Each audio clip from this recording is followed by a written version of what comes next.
They claim wilderness survival has no script, but how did this guy get a frying pan? Did he just stumble upon it by the shore? That fish looks better than anything I can cook. Is this a survival challenge or just a camping trip?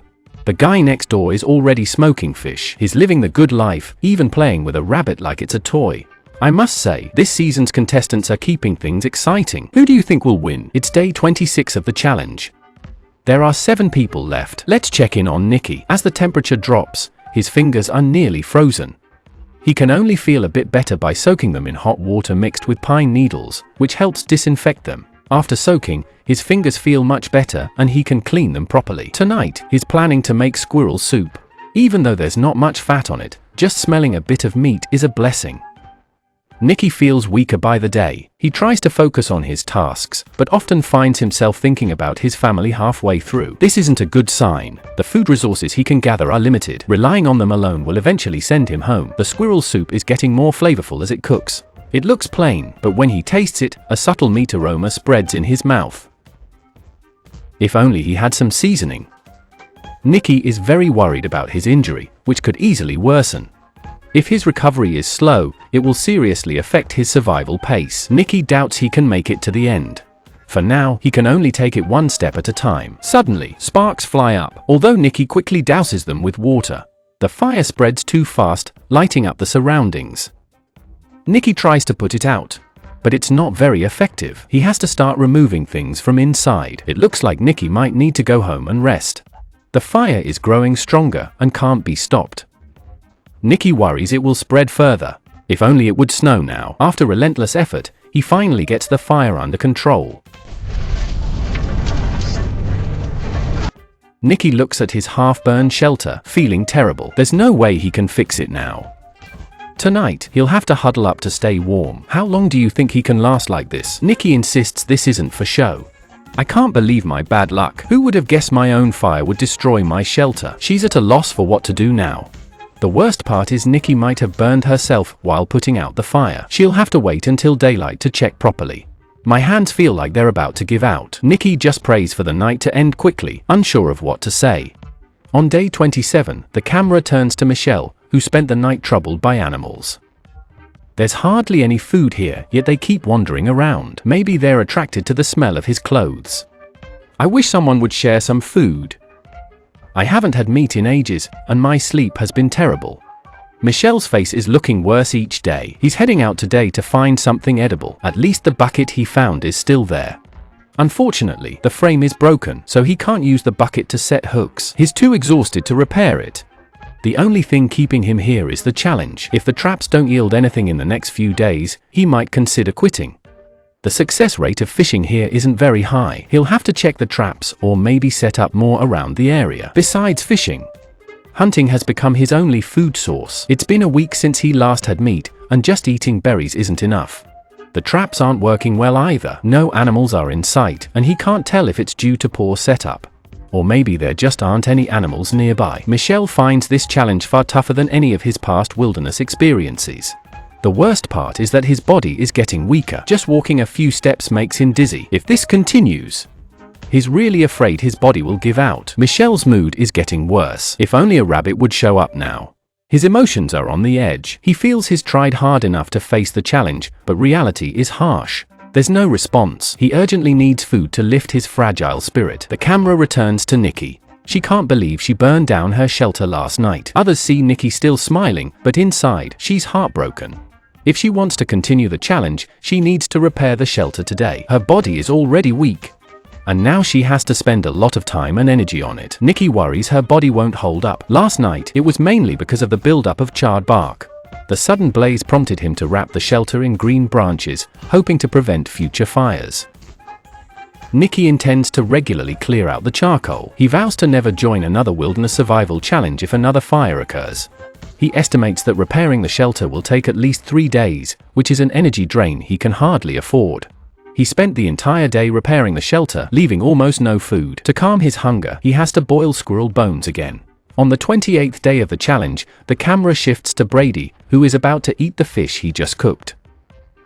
He found this pan by the shore. If I didn't know he was here for the challenge, I'd think he was on vacation. Brady seems to be living quite comfortably. If only his family were here, this place would be perfect for a relaxing holiday. He even suggests that everyone should try it out. But he's feeling low because the challenge means he'll miss his daughter's birthday. He really misses the food his wife used to prepare. Is he missing his family or just the food?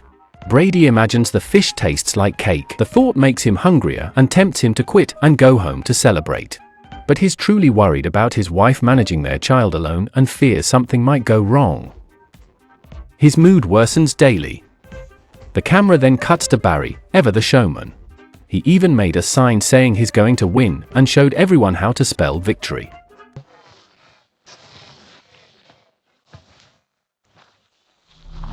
Recently, his fishing luck has been poor, and he needs to adjust his line. Barry is really having a hard time.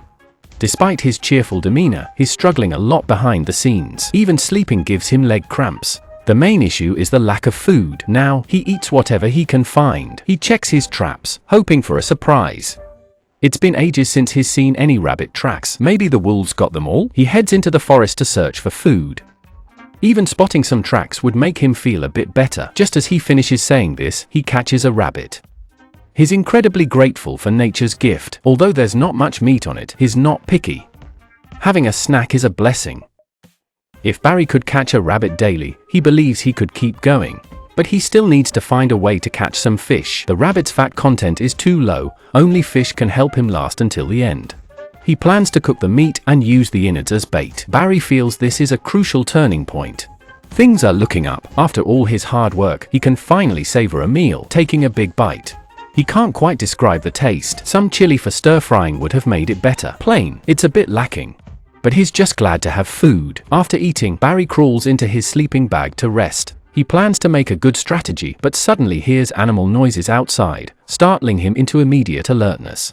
It sounds like a bear's growl. He wonders if his bow and arrow can fend it off. Barry worries it might attack his shelter, so for safety, he fires a flare. The bear indeed gets scared and runs off. Luckily, he acted early. If he had waited until he was asleep, the bear might have come in without him knowing. Barry probably won't sleep tonight, his heart pounding fast. Now he feels like a startled bird. Any noise outside makes him extremely nervous, keeping him on high alert all night. It feels like animals could attack from anywhere. The tension is palpable. Now that the bear knows his location, he's unsure if it will come back. He can only set up some defenses after dawn. Finally, he waits until the 29th daybreak. He often thinks about his role here. Is he here to find food, or to become food for other animals? The situation is dire. He must always be on guard. This constant vigilance will wear him down eventually.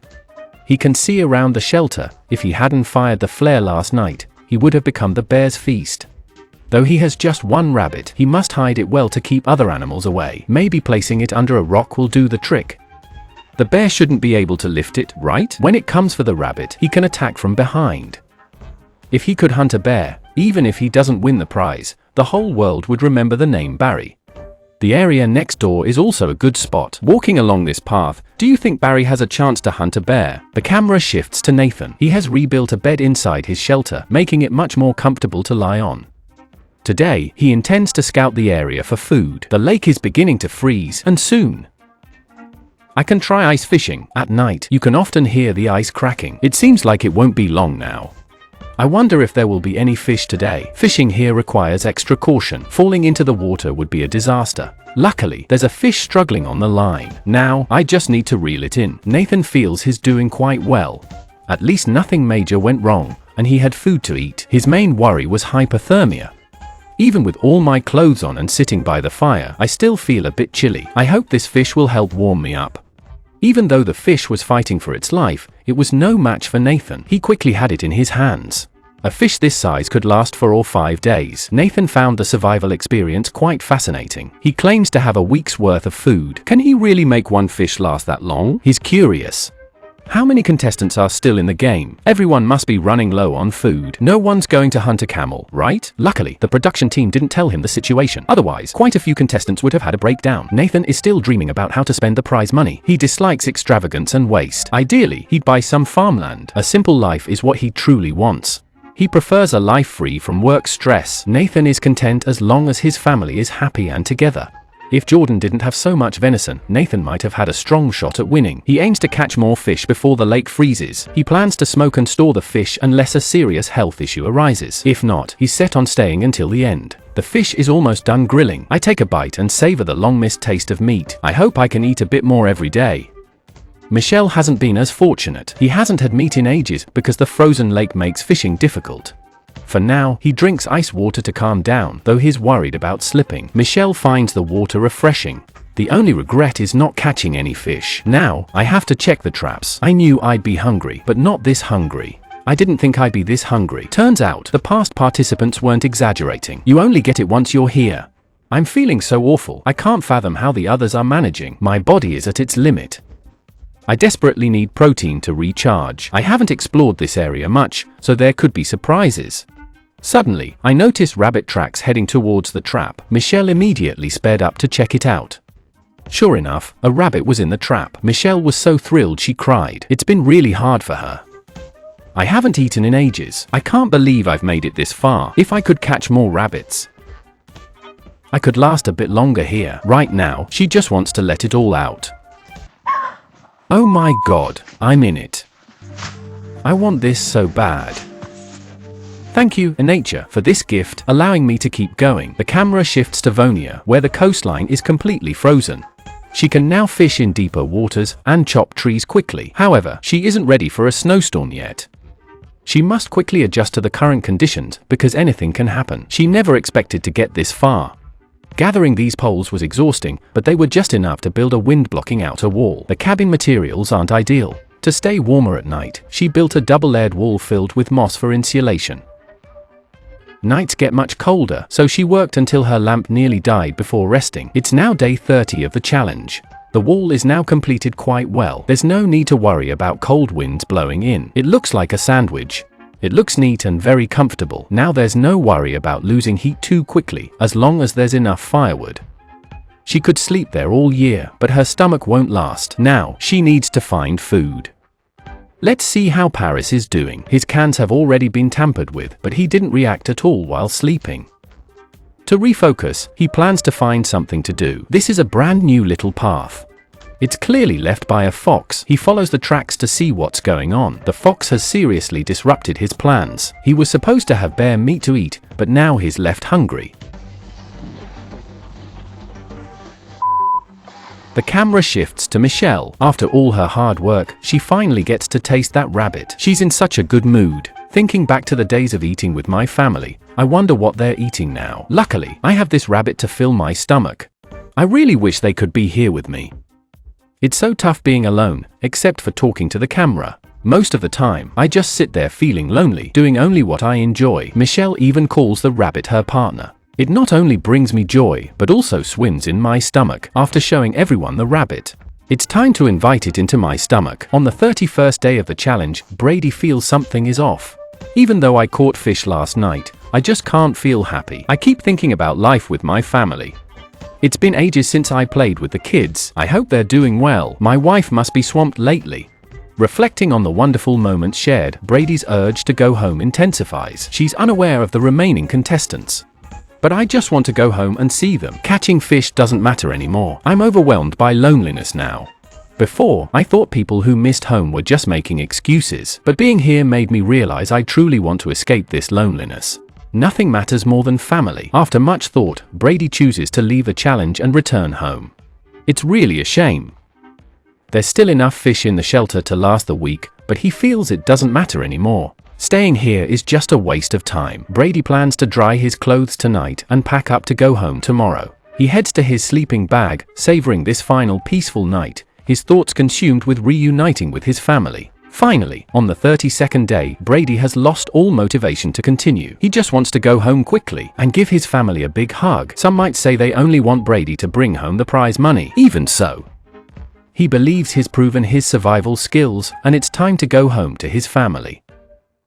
The production team was surprised by Brady's decision to quit. He's in great shape and could easily last another 2 weeks. Brady also feels he could continue comfortably. Maybe it's just too easy, and he doesn't want to waste time sitting around. He'd rather go home and play with his kids. For him, it wasn't arrogance, he genuinely had the skills. Do you think if Brady had kept going, he would have had a chance to win the prize? Now there are only 6 contestants left. Who do you think has the best chance? Let's wait and see.